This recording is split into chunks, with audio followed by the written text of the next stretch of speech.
ಎಡವಿ ಬಿದ್ದ ಪಾಕ್ ಉಪಪ್ರಧಾನಿ ಕಾಲೆಳೆದ ನೆಟ್ಟಿಗರು. ಅತಿಥಿಗಳ ಮುಂದೆ ಎಡವಿ ಬಿದ್ದಂತಹ ಪಾಕ್ ಉಪಪ್ರಧಾನಿ. ಎಡವಿ ಬಿದ್ರು ಪಾಕ್ ಉಪಪ್ರಧಾನಿ, ಕಾಲೆಳೆದಂತಹ ನೆಟ್ಟಿಗರು. ಅತಿಥಿಗಳ ಮುಂದೆ ಎಡವಿ ಬಿದ್ದ ಪಾಕ್ ಉಪಪ್ರಧಾನಿ. ಪಾಕ್ ಉಪಪ್ರಧಾನಿ ವಿದೇಶಾಂಗ ಸಚಿವ ಇಶಾಕ್ ದಾರ್ ಈಜಿಪ್ಟ್ ವಿದೇಶಾಂಗ ಸಚಿವರನ್ನು ಸ್ವಾಗತಿಸುವಂತಹ ಸಂದರ್ಭದಲ್ಲಿ ಇಶಾಕ್ ದಾರ್ ಕಾಲ್ಜಾರಿ ಬಿದ್ದಿರುವಂತಹ ವಿಡಿಯೋ ವೈರಲ್ ಆಗ್ತಿದೆ. ಅದೃಷ್ಟವಶಾತ್ ಯಾವುದೇ ಗಂಭೀರ ಗಾಯಗಳಾಗಿಲ್ಲ. ಪಾಕಿಸ್ತಾನದ ಇಸ್ಲಾಮಾಬಾದ್ನಲ್ಲಿ ನಡೀತಿದ್ದಂತಹ ಮೀಟಿಂಗ್. ಈಜಿಪ್ಟ್, ಟರ್ಕಿ, ಸೌದಿ ಅರೇಬಿಯಾದ ನಾಯಕರ ಆಗಮನವಾಯಿತು. ಕೊಲ್ಲಿ ಯುದ್ಧಗಳ ಮಧ್ಯಸ್ಥಿಕೆಗೆ ಮುಂದಾಗಿರುವಂತಹ ಪಾಕ್ ವಿದೇಶಿಗಳ ಅತಿಥಿಗಳ ಸ್ವಾಗತಿಸುವಂತಹ ವೇಳೆ ಅಲ್ಲಿನ ಉಪಪ್ರಧಾನಿ ಇಶಾಕ್ ದಾರ್ ಎಡವಿ ಬಿದ್ದಿದ್ದಾರೆ. ಪಾಕಿಸ್ತಾನ ಎಡವಿ ಬೀಳೋದು ಇದೇ ಮೊದಲೇನಲ್ಲ. ಈಗ ಉಪಪ್ರಧಾನಿ ಸ್ವಾಗತಿಸುವಂತಹ ವೇಳೆ, ಅದರಲ್ಲೂ ಮಧ್ಯಸ್ಥಿಕೆ ವಹಿಸೋಕೋಸ್ಕರ ಪಾಕ್ ಮೀಟಿಂಗ್ ಅನ್ನುವಂಥದ್ದಿತ್ತು ಇಸ್ಲಾಮಾಬಾದ್ನಲ್ಲಿ. ಈ ವೇಳೆಯಲ್ಲಿ ಪಾಕ್ ಉಪಪ್ರಧಾನಿ ಜೋರಾಗಿ ಎಡವಿ ಬಿದ್ದಿದ್ದಾರೆ ನೆಲಕ್ಕೆ.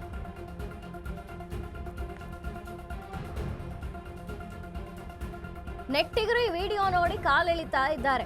ಪಾಕಿಸ್ತಾನಕ್ಕೆ ಮಧ್ಯಸ್ಥಿಕೆ ವಹಿಸಿಕೊಳ್ಳೋದು ಬೇರೆ, ಇನ್ನು ಈಜಿಪ್ಟ್, ಟರ್ಕಿ, ಸೌದಿ ಅರೇಬಿಯಾ ನಾಯಕರು ಬಂದಂತಹ ಸಂದರ್ಭದಲ್ಲಿ ವಿದೇಶಿ ಅತಿಥಿಗಳನ್ನು ಸ್ವಾಗತಿಸುವಂತಹ ವೇಳೆ ಇಶಾಕ್ ದಾರ್ ಕಾಲು ಜಾರಿ ಬಿದ್ದಿದ್ದಾರೆ. ಅದೇನು ಎಡವಿ ಬಿದ್ರೋ ಕಾಲು ಜಾರಿ ಬಿದ್ರೋ ಒಟ್ಟಿನಲ್ಲಿ ಜೋರಾಗಿ ಬಿದ್ದಿದ್ದಾರೆ. ಆ ವಿಡಿಯೋ ಈಗ ವೈರಲ್ ಆಗ್ತಾ ಇದೆ.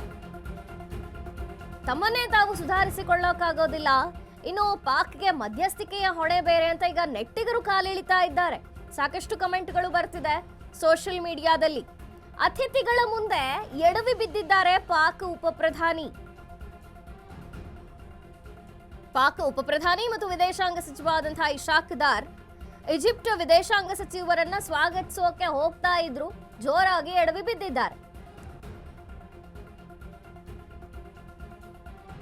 ಪಾಕ್ ಮಾಡಿಕೊಳ್ಳುವಂತಹ ಎಡವಟ್ಟುಗಳು ಒಂದಲ್ಲ ಎರಡಲ್ಲ. ಇಂಥ ವಿಡಿಯೋಗಳು ವೈರಲ್ ಆಗಿಬಿಟ್ರೆ ಕಮೆಂಟ್ಗಳು ಕೂಡ ಹಾಗೇ ಬರುತ್ತೆ ನೆಟ್ಟಿಗರದು. ಪಾಕ್ ತನ್ನನ್ನೇ ತಾನು ಸುಧಾರಿಸಿಕೊಳ್ಳೋದಿಲ್ಲ, ಇನ್ನು ಮಧ್ಯಸ್ಥಿಕೆಯ ಹೊಣೆ ಬೇರೆ ಅಂತ ಈಗ ನಾನಾ ತರಹದ ಕಮೆಂಟ್ಗಳು ಸೋಷಿಯಲ್ ಮೀಡಿಯಾದಲ್ಲಿ ಬರ್ತಾ ಇದೆ. ವಿದೇಶಿ ಅತಿಥಿಗಳನ್ನ ಸ್ವಾಗತಿಸುವಂತಹ ವೇಳೆ ಇಶಾಕ್ ದಾರ್ ಕಾಲು ಜಾರಿ ಬಿದ್ದಿದ್ದಾರೆ.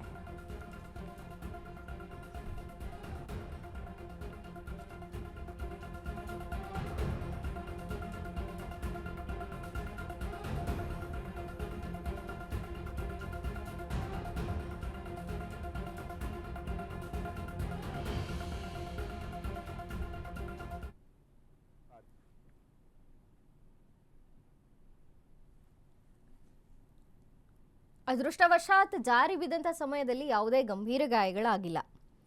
ಪಾಕಿಸ್ತಾನದ ಇಸ್ಲಾಮಾಬಾದ್ನಲ್ಲಿ ಈ ಮೀಟಿಂಗನ್ನು ಆಯೋಜನೆ ಮಾಡಲಾಗಿತ್ತು.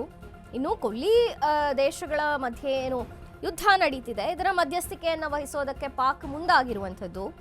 ಈಜಿಪ್ಟ್, ಟರ್ಕಿ, ಸೌದಿ ಅರೇಬಿಯಾದ ನಾಯಕರೆಲ್ಲರೂ ಬಂದಿದ್ರು. ಮಧ್ಯಸ್ಥಿಕೆಯನ್ನು ವಹಿಸಿ ಯುದ್ಧಕ್ಕೆ ಒಂದು ತೆರೆ ಇಳುವಂತಹ ಪ್ರಯತ್ನದಲ್ಲಿ ಪಾಕ್ ಇತ್ತು. ಇದೇ ಸಂದರ್ಭದಲ್ಲಿ ಅತಿಥಿಗಳು ಬಂದಾಗ ಪಾಕ್ ಉಪಪ್ರಧಾನಿ ಎಡವಿ ಬಿದ್ದಿದ್ದಾರೆ. ಬರೀ 15 ದಿನಗಳಲ್ಲಿ ಸಕ್ಕರೆ ಕಾಯಿಲೆನ ಕಂಟ್ರೋಲ್ ತರಲಿಕ್ಕೆ ದಿವ್ಯಾಮೃತದಂತೆ ಕೆಲಸ ಮಾಡುತ್ತೆ ಮೆಹಾಟೋನ್. ಕಹಿ ಇಲ್ಲ, ಒಗರಿಲ್ಲ, ಅಥವಾ ಇದರಲ್ಲಿ ರುಚಿ ಇಲ್ದಿರತಕ್ಕಂಥದ್ದಿಲ್ಲ. ಇದರಲ್ಲಿರ್ತಕ್ಕಂತಹ ಆಯುರ್ವೇದಿಕ್ ಅಂಶಗಳು ಸಹಿತ ಪ್ರಧಾನವಾಗಿರ್ತಕ್ಕಂಥದ್ದು ಅರಿಶಿನ, ಬೆಟ್ಟದ ನೆಲ್ಲಿಕಾಯಿ. ಅಂತಹ ಅದ್ಭುತವಾದಂಥ ಗುಣ ಮೆಹಾಟೋನ್ ಅಂತಕ್ಕಂಥದ್ದು. ಹೊಟ್ಟೆ ನೋವು, ಗ್ಯಾಸ್ ಟ್ರಬಲ್, ಆಸಿಡಿಟಿಗೆ ಚಿಂತೆ ಬೇಡ. 1 ಚಮಚ ಅಮೃತ ಬಿಂದು ಔಷಧಿ ನಿರಾಳತೆಯ ಅನುಭವ ನೀಡುತ್ತದೆ. ಅಮೃತ ಬಿಂದು, ಕೋಟ್ಯಾಂತರ ಜನರ ನೆಚ್ಚಿನ ಆಯುರ್ವೇದ ಪರಿಹಾರ.